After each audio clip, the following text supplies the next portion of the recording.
Friend, कैसे हैं आप सब लोग। आज की वीडियो में हम करेंगे क्वेश्चंस नाव और धारा वाले, बोट एंड स्ट्रीम। जहाँ नाव चलाते हैं तालाब, उसमें नदी में, तो उससे संबंधित क्वेश्चंस हैं। देखिएगा, पहला क्वेश्चन है, एक नदी की धारा की गति, यानी जो पानी बह रहा है ना, उसकी गति दे रखी 4 किलोमीटर प्रति घंटा। उसमें एक नाव 6 किलोमीटर जाकर पूर्व स्थान पर 2 घंटे में लौट आती है। यानी एक नाव है, वो 6 किलोमीटर जाती है। ये 6 किलोमीटर की दूरी एक तरफ से है, यहाँ से ए से बी तक जाती है, और फिर यहाँ से वो लौट के भी आती है, यहीं पे पहले वाले स्थान पे आ जाती है, पूर्व स्थान पर 2 घंटे में लौट आती है। इसको जाने में और लौटने में समय लगता है कितना? 2 घंटा लगता है। तो कह रहे हैं स्थिर जल में अगर पानी बिल्कुल स्थिर हो तो उस नाव की चाल क्या होगी। तो देखो, मान लेते हैं, माना नाव की स्थिर जल में, या नाव की स्थिर जल में चाल हमने मान ली x किलोमीटर प्रति घंटा, सही है।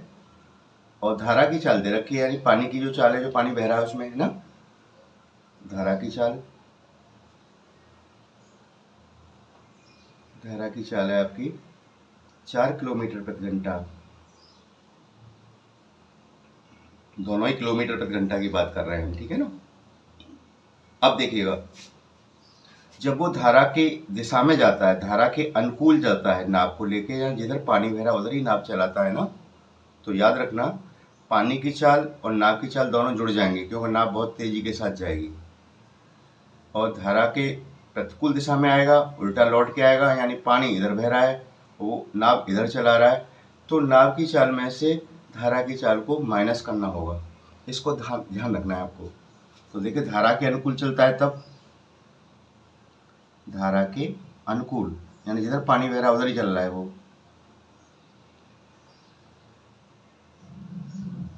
तो चाल हमारी क्या हो जाएगी? नाव की चाल प्लस धारा की चाल, x प्लस 4, ये होगी हमारी चाल, बराबर दूरी कितना जाता है एक तरफ से? 6 किलोमीटर। 6 मानो टाइम लगा एक तरफ से जाने में उसे t1। यहाँ से क्रॉस मल्टीप्लाई आप करो तो देखो t1 और इसका मल्टीप्लाई x प्लस 4 और 1 का मल्टीप्लाई 6 से करो 6, तो t1 यहाँ से आ जाएगा मेरा, ये नीचे पहुँच जाएगा इसकी 6/x प्लस 4, यानी एक तरफ से जाने में उसे समय इतना लगता है। बात समझ में आ गई। अब वो धारा के क्या चलेगा? प्रतिकूल, उल्टा लौट के आएगा ना, वहीं पूर्व स्थान पर आ रहा है, धारा के प्रतिकूल।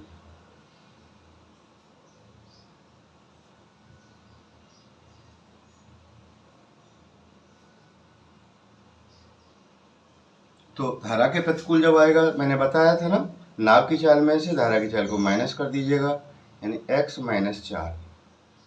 बात समझ में आ गई है। अब जितना वो गया है उतना ही वो लौट के आया है, पहले वाले स्थान पे आ गया, यानी 6 किलोमीटर गया तो 6 किलोमीटर वापस आएगा, तो दूरी हमारी 6 किलोमीटर ही रहेगी। टाइम लगा उसे t2, तो यहाँ से t2 इक्वल टू हमारा आ जाएगा 6/x माइनस 4।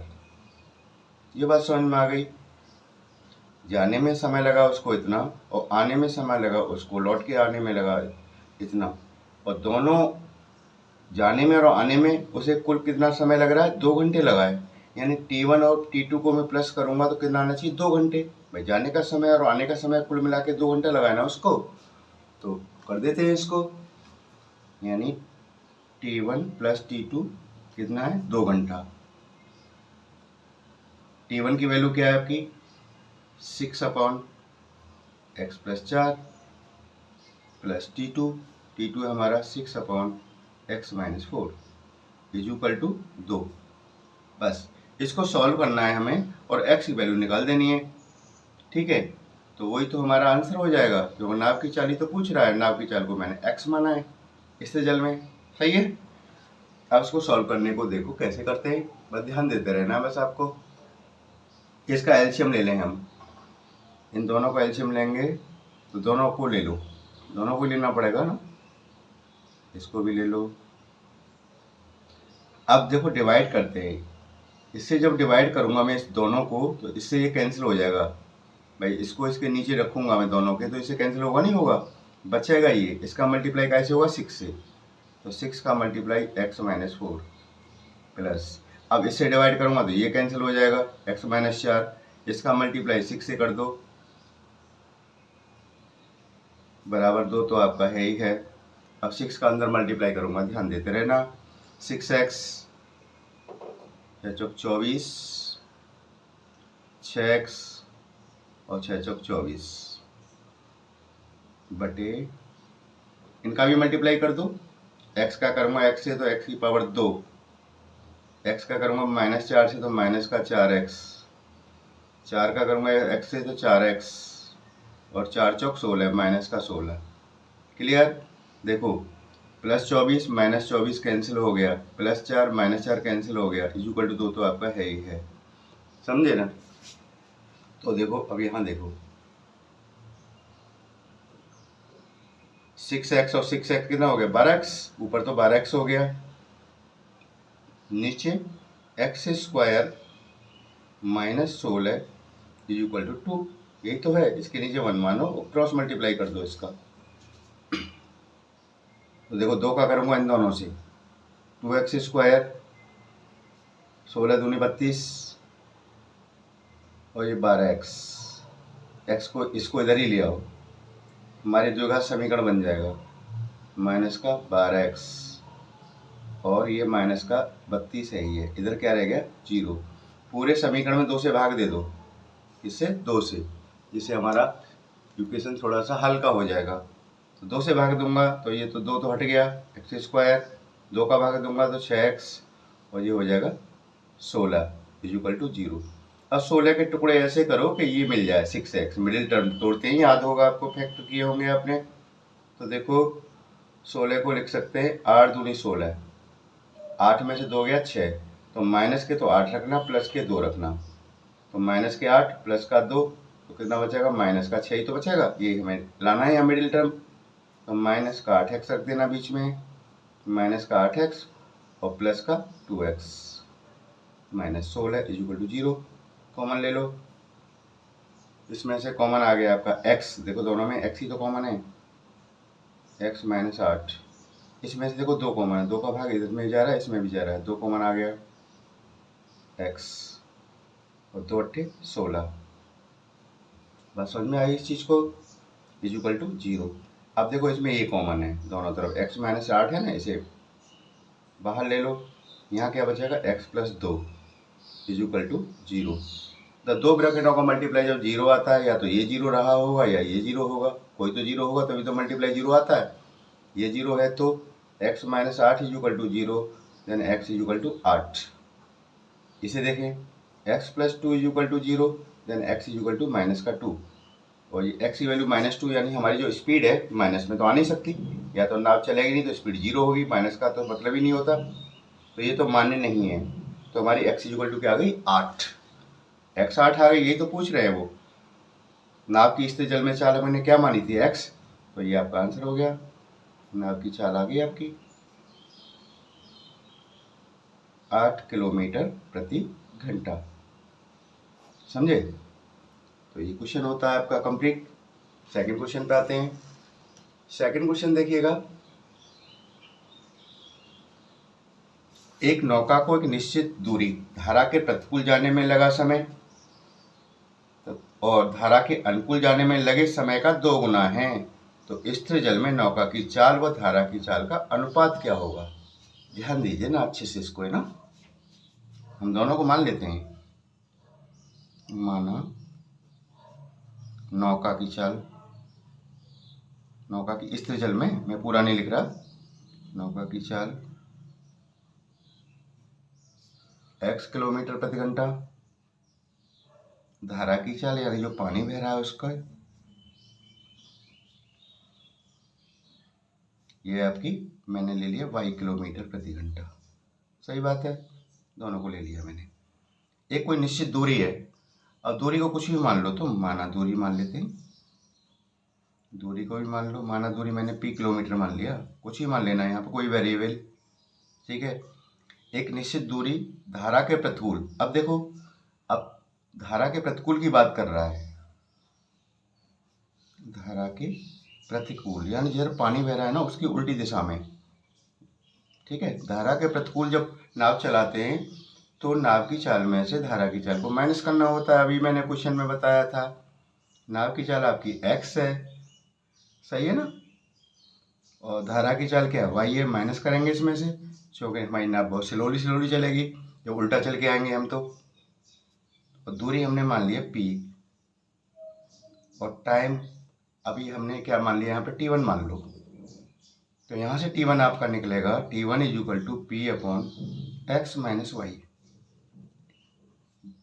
ठीक है, ये समय आ गया कब, इतना समय लगा जब धारा के प्रतिकूल हम अपनी नौका को चला रहे हैं। अब धारा के अनुकूल,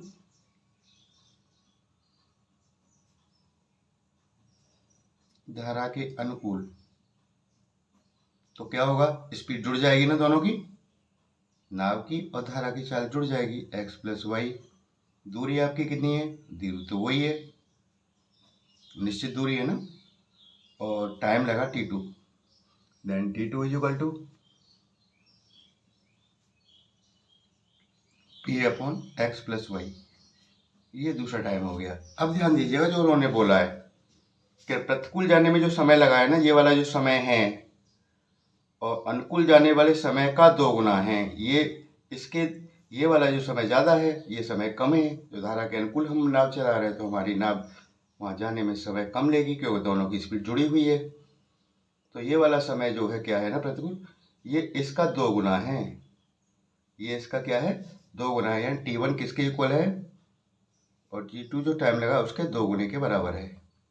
ठीक है, तो t1 की जगह t1 डाल दो, p upon X minus Y, और 2, और t2 की वैल्यू क्या है, p upon X plus Y. ये बात समझ में आ गई तो क्वेश्चन समझ में आ गया। अब क्वेश्चन में कुछ है ही नहीं। ये जो टाइम है प्रतिकूल जाने में लगा जो समय है, अनुकूल जाने वाले समय का 2 गुना है। तो t1 इक्वल टू t2 में 2 का मल्टीप्लाई कर दिया, t1 की वैल्यू ये रही, ठीक है, और t2 की वैल्यू ये रही, 2 का मल्टीप्लाई कर दिया। अब देखो, p से p कैंसिल भी कर सकते हो, p से p कैंसिल हो गया 1 बार, यहाँ भी 1 लिखो, यहाँ लिखो, 2 है यहाँ। अब देखना ध्यान से इसको, यहाँ से अब क्रॉस मल्टीप्लाई करो, 2 का तो इससे करो, 2x minus 2y is equal to X plus Y, है ना। अब x को x के पास ले आओ, 2x तो है ये, इधर आके माइनस का x हो गया, इधर y को ले जाओ, 2y को तो प्लस का हो जाएगा ना, तो 2x में से एक x जाएगा ना, बचेगा माइनस x, वो प्लस का x बचा ना एक, और y और 2y 3y। इसे हम रेशियो में दिखा देते हैं, कैसे, देखो x अपॉन वाई मैंने रख लिया, तो y के साथ क्या है, 3 है ना, तो 3 ऊपर रखना और 1 नीचे रखना। क्रॉस मल्टीप्लाई करोगे इन दोनों का तो यही तो मिलेगा वापस, देख लो, 1 का करेंगे x से तो x, 3 का करेंगे 3y, तो अनुपात आ गया। ऐसे अनुपात के रूप में लिख दो, x अनुपात y बराबर क्या होगा, 3:1। ये आपका आंसर हो गया। यानी नाव और धारा की चाल का जो अनुपात है क्या है हमारा, 3:1 है। समझ में आ गया। अब चलते हैं अगले प्रश्न की ओर।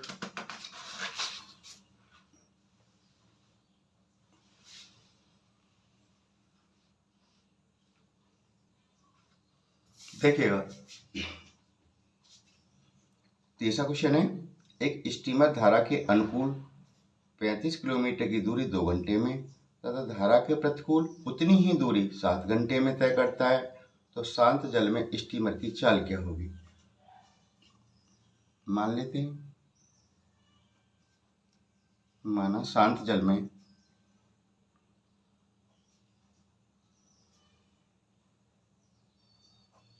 स्टीमर की चाल x किलोमीटर प्रति घंटा हमने मान लिया, सही है। अब देखिएगा, और उसको भी मानना पड़ेगा क्योंकि इसमें वो उसकी धारा की चाल दे रखी है ना, और धारा की चाल को भी मान लो।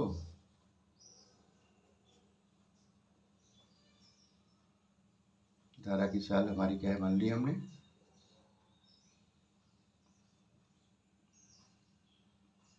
धारा की चाल को मानने की जरूरत यूँ नहीं है। देखो मैं बताऊं, इसमें एक स्टीमर धारा के अनुकूल 35 किलोमीटर की दूरी 2 घंटे में तय करता है ना सॉरी, तो चलो मान लीजिए, कोई दिक्कत थोड़ी है, लो y किलोमीटर प्रति घंटा मान ली मैंने। अब देखिए धारा के अनुकूल जब जाते हैं हम तो क्या होता है बताओ, दोनों की चाल जुड़ जाती है ना। x प्लस वाई बराबर हमारा क्या है, दूरी कितनी है 35 किलोमीटर ना, और कितने समय में लगा रहा है वो, टाइम कितना ले रहा है 2 घंटे। इक्वेशन फर्स्ट तैयार हो गई मेरी। धारा के प्रतिकूल चलेगा जब, उल्टा चल के आएगा, दोनों की चाल घट जाएगी ना, नाव की चाल में से, स्टीमर की चाल में से धारा की चाल को माइनस कर देंगे, यानी x माइनस वाई बराबर, ठीक है। उसने कहा है उतनी ही दूरी, यानी 35 ही है दूरी किलोमीटर, 7 घंटे में तय कर रहा है, 7 में कर रहा है, 7 पंजे 35, 5 हो गया। बात समझ में आ गई। x माइनस वाई बराबर 5, इक्वेशन नंबर सेकंड बन गई हमारी। दोनों को सॉल्व करो, दोनों समीकरणों को हल करने पर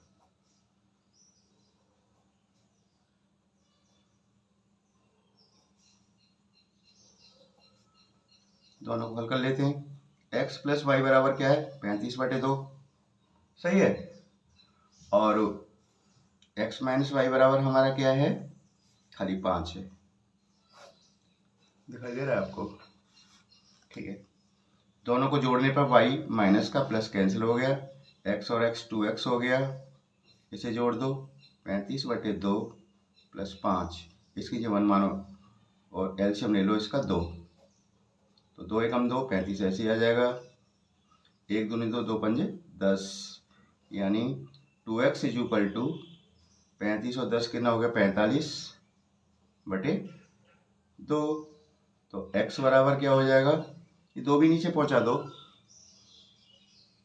2 पहले से ये 2 और नीचे आ जाएगा, 2 दूनी 4 हो गया, 4 से डिवाइड कर दो इसको, x हमारा निकल आएगा। और वो यही तो पूछ रहे हैं, देखो उन्होंने पूछा क्या है, शांत जल में स्टीमर की चाल जो मैंने मानी x, बस इसको डिवाइड करना है और x की वैल्यू मिल जाएगी आपको, ये आपका आंसर बन जाएगा। डिवाइड कर दो 11.25 किलोमीटर प्रति घंटा, आंसर हो गया मेरा, समझ गई।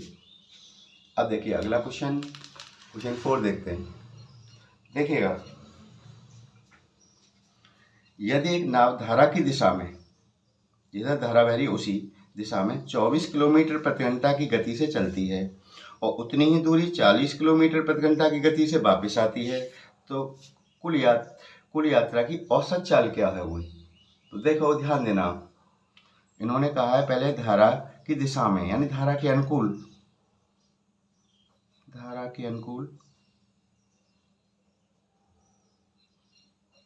स्पीड क्या है उसकी 24 किलोमीटर प्रति घंटा है ना।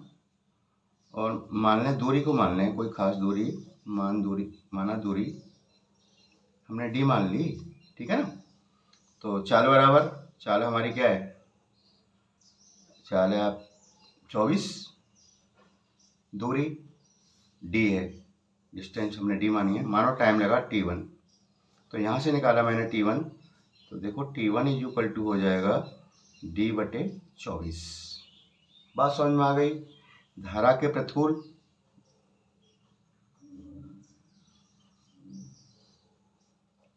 प्रतिकूल जब चलता है वो, तो उसकी स्पीड हो 40 किलोमीटर प्रति घंटा, तो स्पीड आपकी 40, डिस्टेंस तो वही है d, टाइम लगा t2, तो यहाँ से t2 निकल के आ गया आपका d/40। क्लियर बात समझ में आ गई। तो देखो कुल समय कितना लगा, कुल समय जाने में समय लग रहा था हमारा d/24, और आने में यानी प्रतिकूल वाले में d/40। ये बात समझ में आ गई।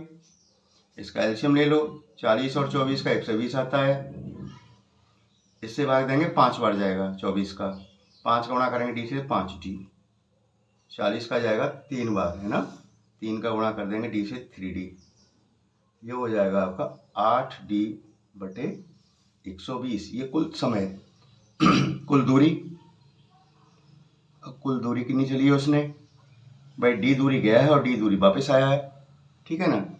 तो डी प्लस डी यानी 2D। बात समझे। औसत चाल, औसत चाल का फॉर्मूला आपको अच्छी तरह पता होगा। औसत चाल बराबर कुल दूरी बटे कुल समय।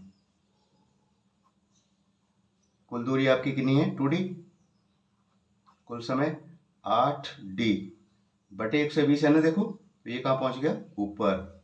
डी से डी कैंसिल कर दो और इससे कैंसिल कर दो इसको। 4 दूनी 8, 4 तिया 12, ये कट गया 15 बार, 15 दूनी 30। तो औसत चाल आपकी आ गई 30 किलोमीटर प्रति घंटा। समझ में आ गया। एक और कर लेते हैं जल्दी से, क्योंकि फिर वीडियो ज़्यादा बड़ी नहीं हो पाती, दिक्कत होती है इसको। देखिएगा इन्होंने कहा, क्वेश्चन 5 को पहले रीड करें, इसके बिना नहीं होगा, बिना रीड करें कि 6 मीटर गहरी एवं 35 मीटर चौड़ी एक नदी में या नदी 2.5 किलोमीटर प्रति घंटा की गति से बह रही है। तो गहराई कितनी है उसकी, गहराई कहो या ऊंचाई कहो,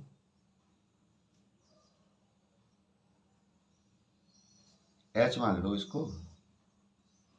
ये है आपकी 6 मीटर, सही है जी। चौड़ाई यानी बी ब्रिड्थ, ये दे रखी है 35 मीटर। अब उन्होंने कहा है इस गति से जो बह रही है तो समुद्र में प्रति मिनट प्रवाहित जल की मात्रा क्या होगी, यानी हर मिनट समुद्र में कितना जल दे रही है, यानी उस जल का हमें आयतन ज्ञात करना है, जल का आयतन। तो याद रखो इसकी पहले हमें निकालेंगे। अब देखो हमारे पास आयतन निकालने के लिए क्या होना चाहिए, लंबाई गुणा चौड़ाई गुणा ऊंचाई। ये मेरे पास है, ये मेरे पास है, एल नहीं है, एल कैसे निकलेगा, लंबाई, पानी की लंबाई क्या होगी, तुम सोचोगे लंबाई क्या होगी, तो इसकी स्पीड है ना, इसी स्पीड से पानी जो बह रहा है ना, इससे हमें लंबाई निकलेगी। तो देखो 1 किलोमीटर में कितना लंबा पानी जा रहा है, 2.5 किलोमीटर।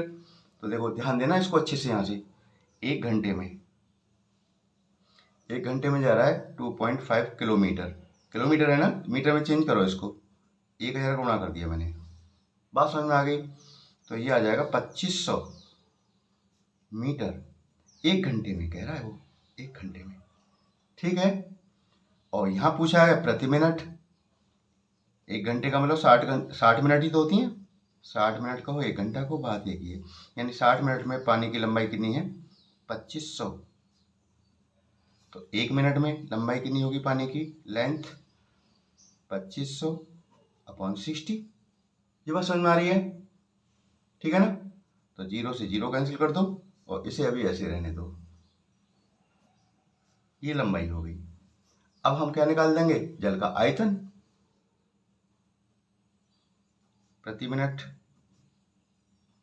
जल का आयतन प्रति मिनट